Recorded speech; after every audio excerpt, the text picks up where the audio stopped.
जफर इस्लाम जी, अब तो शिंदे साहब ने ही आपकी मुस्कुराहट जो लग रहा था, पता नहीं वो नाराज हो जाए, गुस्सा हो जाए, क्या हो जाए, आगे आने वाले वक्त में बड़ी चुनौती ना पेश करें, तो अब खुद पर ही विराम उन्होंने लगा दिया है, ये कहते हुए कि बीजेपी का ही बनेगा मुख्यमंत्री।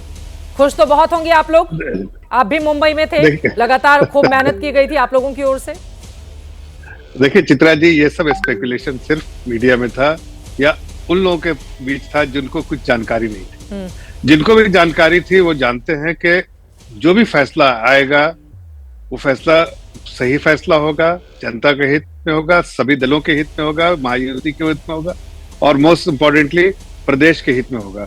तो हमारी लीडरशिप ने पहले कहा था कि इलेक्शन हम लड़ रहे हैं, इलेक्शन के बाद जो फैसला आएगा उसके बाद जो डिसीजन होगा वही सबको मान्य होगा।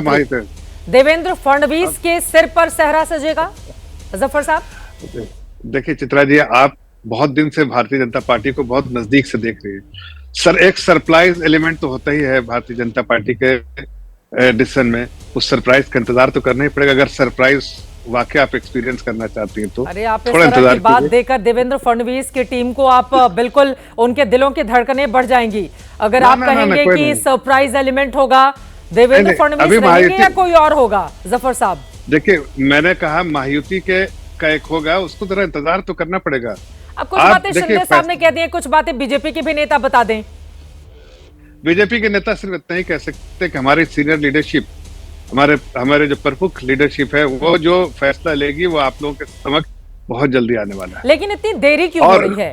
23 तारीख को नतीजे आ गए, बीजेपी को अपने चेहरे का अनाउंस कर देना चाहिए था। शपथ जब मन तब वो लेते रहे, जो भी उसकी पूरी प्रक्रिया होती है, जो भी नियम है, लेकिन मुख्यमंत्री कौन होगा? अगर देवेंद्र फडणवीस बनेंगे तो नाम का ऐलान क्यों नहीं? अगर कोई दूसरा होगा तो उसको लेकर ऐलान क्यों नहीं? बीजेपी भी पसोपेश में दिखाई दे रही है, ऐसा लग रहा है। बिल्कुल, जरा सा भी नहीं चित्रा जी। थोड़ा बहुत ये सब जो स्पेकुलेशन आप देख रहे हैं वो मीडिया में है, लोग बातचीत करते रहते हैं, लोगों को मजा आता है। हमने तो कभी ऐसी बात कही नहीं। हमने तो शुरू से, हमारे सारे लीडर्स ने एक ही बात कही कि हमारे जो गृह मंत्री जी ने कहा था, इलेक्शन के दौरान कहा था, पहले नहीं, मतलब रिजल्ट आने के बाद नहीं, इलेक्शन के दौरान कहा था कि जो भी फैसला होगा, इनके अगुवाई में लड़ रहे हैं शिंदे जी के, जो रिजल्ट आएगा उसका फैसला हम सब मिलकर करेंगे। वो हो रहा था। अब फैसला करने के लिए बैठक तो होनी है ना। बैठक हुई, बैठक के बीच में पार्लियामेंट में कहाँ देरी होती है?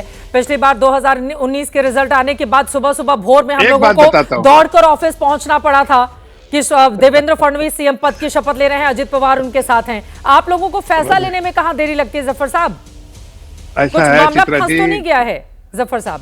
अरे कुछ भी नहीं फंसा। ये फंसता ऑपोजिशन में होगा जो मिलने से पहले ही लड़ने लगते हैं कि हमें मिलना चाहिए, पटोले साहब, उधर उद्धव ठाकरे जी। लेकिन एक बात आपने शुरू के बाद बात सही की। हमारे एक मित्र बैठे हैं शिवसेना के जो स्पोक्स पर्सन है, उनको जरूर खुशी होगी। हमारे पुराने मित्र हैं, मतलब भारतीय जनता पार्टी के पहले होते थे, तो उन्हें जरूर खुशी होगी कि भारतीय जनता पार्टी से कोई बनेगा, इसकी जरूर उनको खुशी होगी। जैसा आपने किशोर तिवारी जी को वो टॉस कर रहे हैं, मैं सीधे उनके पास चलती हूँ। किशोर तिवारी जी, एक दिन दोनों के बीच हमने बड़ी मीठी नोकझोंक भी देखी थी। उनका फ्रेम अभी चला गया है, दोबारा से जैसे ही वो जुड़ेंगे उसके बाद मैं उनके पास आऊंगी। लेकिन अरुण सावंत जी, अब सीधे आपके पास आते हुए, अब मतलब बताइए, मुख्यमंत्री के चेहरे पर चुनाव लड़ा गया। आप लोग कहते थे कि एकनाथ शिंदे की वजह से इतनी बड़ी जीत हासिल हुई है और लोकसभा में जो एंटी इनकम्बेंसी बीजेपी को लेकर थी उसको कम करने का नाम शिंदे की ओर से उनके काम के जरिए किया गया। फिर कॉम्प्रोमाइज क्यों करना पड़ गया? मतलब इतना संतोष का परम भाव मुख्यमंत्री को क्यों लेकर आकर सामने प्रेस कॉन्फ्रेंस करनी पड़ी? बीजेपी ने साफ कर दिया था, कुछ भी कहिए मुख्यमंत्री नहीं बनाया जाएगा।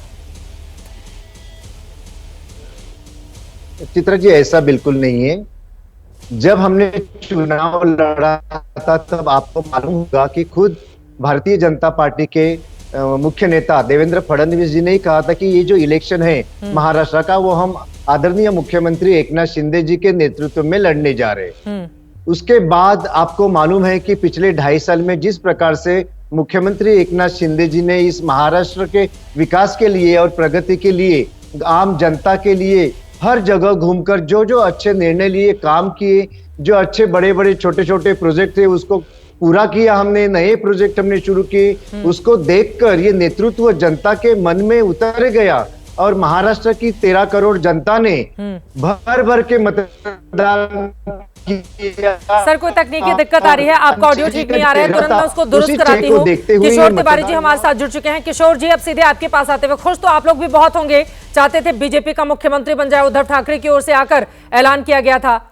अब देखिए, ऐसा लग रहा है कि आपकी बात मान ली गई है, उद्धव ठाकरे जी की बात मान ली है। शिंदे साहब ने खुद ही कह दिया कि बीजेपी का बनेगा मुखिया। संगीत रागी जी अलग ही धुन में है, मुस्कुराए जा रहे हैं। बोलिए किशोर तिवारी जी, उद्धव जी की बात मान ली है शिंदे साहब ने।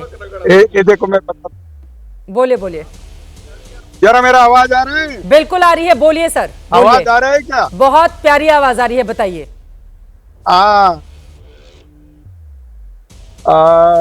जफर इस्लाम मेरे तरफ से शुभकामनाएं।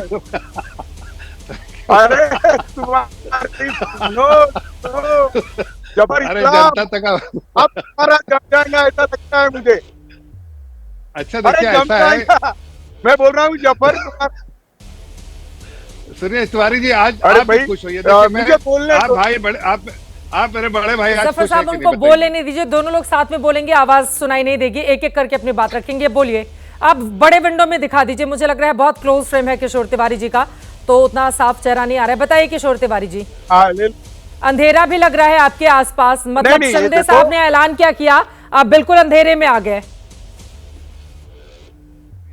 अरे नहीं, मैं है ना चुनाव के नतीजे के लिए दिल्ली आया था, उसके बाद हरिद्वार आया, हरिद्वार से ऋषिकेश, ऋषिकेश से अभी मसूरी आया हूँ। लेकिन तुम्हारा मेरा इतना स्नेह है कि मैंने बोला एबीपी की मैं शाम का 5 का शो करूंगा और मैं आया हूँ। अब थोड़ा सा दिक्कत आ जाए तो चलेगा, लेकिन एकनाथ शिंदे का यही हर्ष होने वाला था। मैं भी बीजेपी में गया था, 14 से 19 तक रहा। ये लोग टॉयलेट पेपर तरीका यूज करके फेंक देते हैं। अब एकनाथ शिंदे का यूज हो गया। बीजेपी के 132 नहीं, बीजेपी ने अपने 145 जोड़ लिए थे, 145 जोड़ लिए थे। अब एकनाथ शिंदे के पास कोई चॉइस नहीं था, अब तो उनको इंपॉर्टेंट पोर्टफोलियो नहीं दिए जाएंगे।